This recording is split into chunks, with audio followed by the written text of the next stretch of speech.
Friends, welcome to my channel. तो आज मैं आप लोगों को बताने जा रही हूँ इकोलॉजी एंड इन्वायरमेंट का तीसरा चैप्टर। इकोलॉजी एंड इन्वायरमेंट का तीसरा चैप्टर है ओजोन लेयर डिफ्लेशन। तो यहाँ पर सबसे पहले हम इंट्रोडक्शन की बात करते हैं। यहाँ पर देखिए, ओजोन परत पृथ्वी के वायुमंडल में समताप मंडल के अंतर्गत प्राकृतिक ओजोन गैस की एक मेखला है जो सूर्य द्वारा उत्सर्जित पराबैंगनी किरणों को अल्ट्रावायलेट रेसेस के रक्षा के लिए कवच का कार्य करती है। यहाँ पर देखिए, इस सुरक्षात्मक आवरण का मानव द्वारा क्षरण हो रहा है। यह क्षरण न सिर्फ उत्तरी एवं दक्षिणी ध्रुव के ऊपर बल्कि यह समुचित ताप कटिबंधों के ऊपर भी हो रहा है।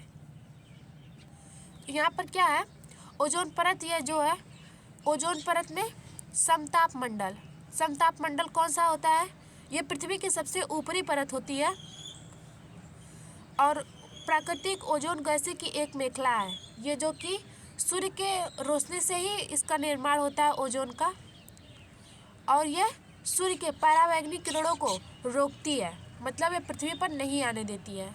और इसका क्या हो रहा है? इसका मानव द्वारा क्षरण हो रहा है। ये जो ओजोन की परत है ना, इसका मानव द्वारा क्षरण हो रहा है। यहाँ पर देखिए, ये पृथ्वी है हमारी, और यहाँ पर सबसे पहले क्या है? ट्रोपोस्फीयर की परत है, उसके बाद ओजोन लेयर है, उसके बाद समताप मंडल है। यहाँ पर सबसे ऊपर से समताप मंडल है। इसमें क्या है? ट्रोपोस्फीयर में खराब ओजोन रहती है, ये लगभग 13 किलोमीटर पाया जाता है। उसके बाद ओजोन लेयर पाया जाता है। ओजोन लेयर ये कोई दूसरा परत नहीं है, बल्कि यहाँ पर ओजोन की मात्रा ज़्यादा है, इसलिए इसे अलग से नाम रख दिया गया है ओजोन की परत। यहाँ पर देखिए, वही ये जो है समताप मंडल में अच्छा वाला ओजोन पाया जाता है। तो आगे देखते हैं।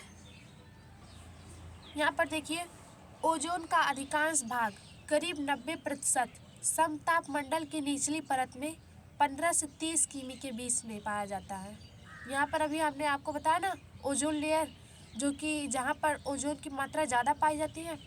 यहाँ पर देखिए, समताप मंडल की सीमा 10 से 17 किमी के ऊपर से 50 किमी तक होती है। इस क्षेत्र की ओजोन को ही सामान्यतः ओजोन परत कहते हैं। समताप मंडल में ओजोन का निर्माण लगातार पराबैंगनी किरणों द्वारा होता रहता है।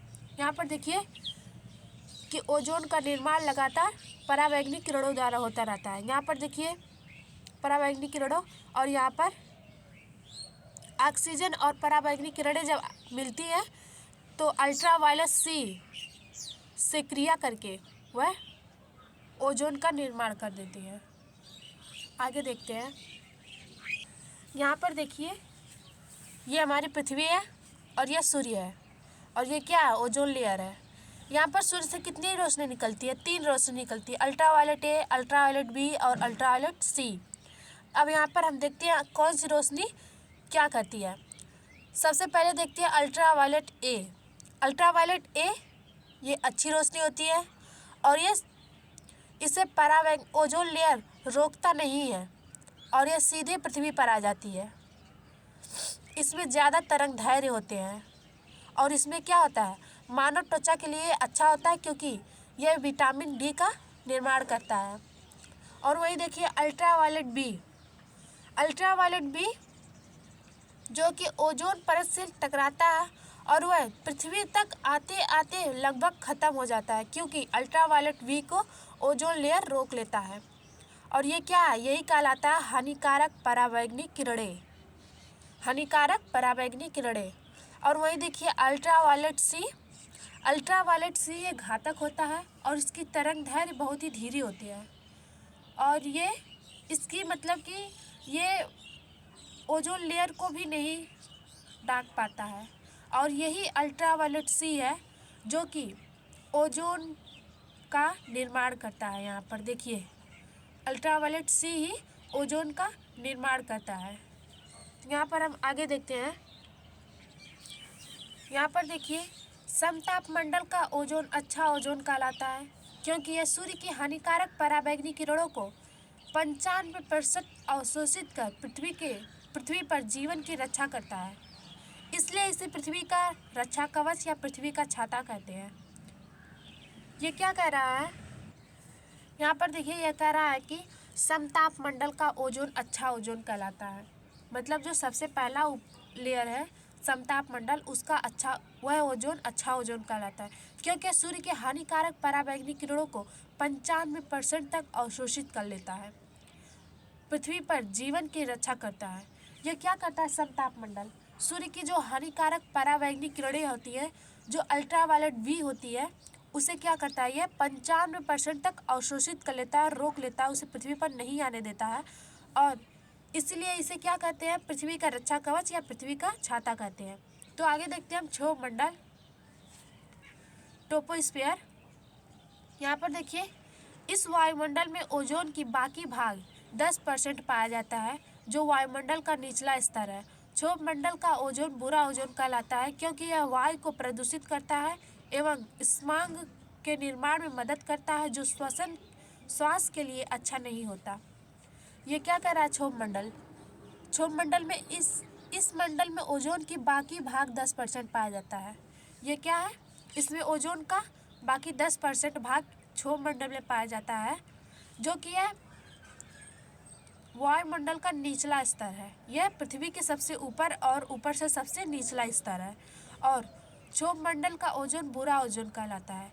क्षोभ मंडल का ओजोन क्या कहलाता है? बुरा ओजोन कहलाता है। और ये क्यों बुरा कहलाता है? क्योंकि यह क्या करता है? वायु को प्रदूषित कर देता है, वायु को प्रदूषित कर देता है, और स्माग का निर्माण में मदद करता है। स्माग मतलब धुएं के निर्माण में मदद करता है, जो श्वास के लिए अच्छा नहीं होता है।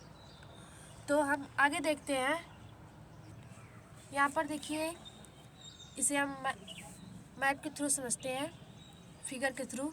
यहाँ पर देखिए पृथ्वी है, यह है ट्रोपोस्फियर। यही क्या है? क्षोभ मंडल, जो कि पृथ्वी के करीब है और ऊपर से सबसे नीचे है, और यह लगभग 0 से 12 किलोमीटर तक यह फैला होता है। और यही है जो स्माग का निर्माण करता है, मतलब जो धुओं का निर्माण करता है और जो श्वसन के लिए अच्छा नहीं है। यहाँ पर हम आगे देखते हैं। यहाँ पर देखिए वायुमंडलीय ओजोन का मापन। यहाँ पर देखिए क्या है? वायुमंडलीय ओजोन का मापन डाप्सन स्पेक्ट्रोमीटर द्वारा किया जाता है, एवं इसे डाप्सन यूनिट में व्यक्त किया जाता है। एक डाप्सन यूनिट शुद्ध ओजोन का 0.01 मिलीमीटर की मोटाई के बराबर होता है। यह घनत्व ओजोन के धरातलीय स्तर के दबाव पर लगने से प्राप्त होता है। यहाँ पर क्या कहा जा रहा है कि ओजोन का मापन किससे किया जाता है? डाप्सन स्पेक्ट्रोमीटर द्वारा। इसे डाप्सन यूनिट में व्यक्त किया जाता है। एक डाप्सन यूनिट में शुद्ध ओजोन की 0.01 मिलीमीटर की मोटाई के बराबर होता है। यह घनत्व ओजोन को धरातलीय स्तर के दबाव पर लगने से प्राप्त होता है। यहाँ पर देखिए, एक डाप्सन में 0.01 mm मतलब कि मिलीमीटर है।